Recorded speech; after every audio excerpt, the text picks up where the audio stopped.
I heard someone called in the other day to talk to you about the residential school systems in Canada. And I was wondering if I could maybe clear the air on that scenario, because it's something that I've been reporting on quite a bit for the last little bit. Yeah, please do. Just to reiterate to people what was discovered the other day, just to catch people up. So there was, yeah, totally. So there was a satellite imagery of one of the schools in Kamloops, British Columbia, that showed that there was about 215 dead children buried underneath the school. So Canada's residential school system, which was basically a project by both the Catholic Church and the federal government of Canada to, quote, remove the Indian from within to Indigenous children in this country, where they were literally taken from their parents' arms, snatched, and thrown into these schools where they were systemically beaten and raped and tortured. It's probably one of the, well, maybe the darkest part of the foundation of this country. So by finding those 215 kids buried underneath one of the schools, it effectively started this national campaign of outrage that luckily got worldwide attention, because that's one of 139 schools across the country. So, you know, there's 138 other schools, probably with hundreds and hundreds of children buried beneath them across Canada. What was the era? I know it spanned a long time, but what was the specific era in which these schools operated? From when to when, essentially? So the last one closed in 1996. Wow. 1996. And just for reference, the last time Canada won the Stanley Cup was in 1993. So we're even though we're kind of known for hockey, these things aren't like a dark part of Canadian past. This is incredibly recent. And when did they first start? Was it mid 20th century or earlier? Yeah.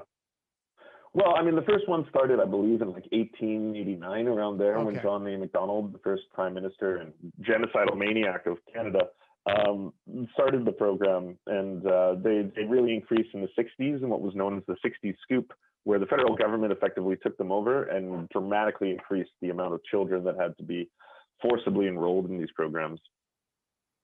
And so what seems to be happening in retrospect? Is there a movement to return native lands to Indigenous folks? I mean, what where does it go from here?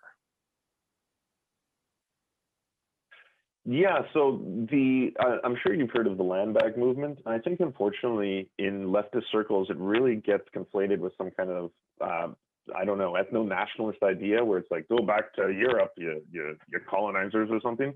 It actually has nothing to do with that. There was a number of treaties signed between Indigenous communities and the Canadian government that promised them autonomy and to have sovereign control over their own nation states. And those treaties were never honored by, obviously, the people on the other end who had been signing them. And in exchange, there would be, obviously, a free passage of goods and services and safety and stuff like that, and helping with the fur trade. So the modern version of the movement is basically, a lot of it is taking place in the courts, in the Supreme Court of Canada, to try and battle to win back autonomy over the land that was originally promised to them. And it's working, which is the only piece of good news in the story, is that there is a very successful land back movement in this country. And it has nothing to do with them wanting to kick people out. I mean, the country is monstrous. I'm sure anyone who's looked at a globe can see that. It's a lot more about, please stop genociding us, because it is an ongoing problem, is the most important part of all this. Like, as of a couple of weeks ago, it was discovered that young Indigenous women, girls in BC, as young as 10, are getting IUDs forcibly inserted into them. In 2008, in Saskatchewan, there was a class action lawsuit by hundreds of Indigenous women who said they had forced sterilization at the hands of the provincial government. So it's not as if this has stopped, which is why it's of such concern. Right. Where's a good resource that people can find more information about this, Lance? I mean, obviously the surfs, you could watch your show, but where else? Wow, I think that tops my shameless plugs that I've ever had. Yeah, I would genuinely visit a lot of Indigenous content producers. There's a lot of independent ones who are actually starting to pop up as like Twitch streamers, like Lost You, for example, is really good. Or on YouTube, Twin Rabbits is making a lot of very good videos on these topics.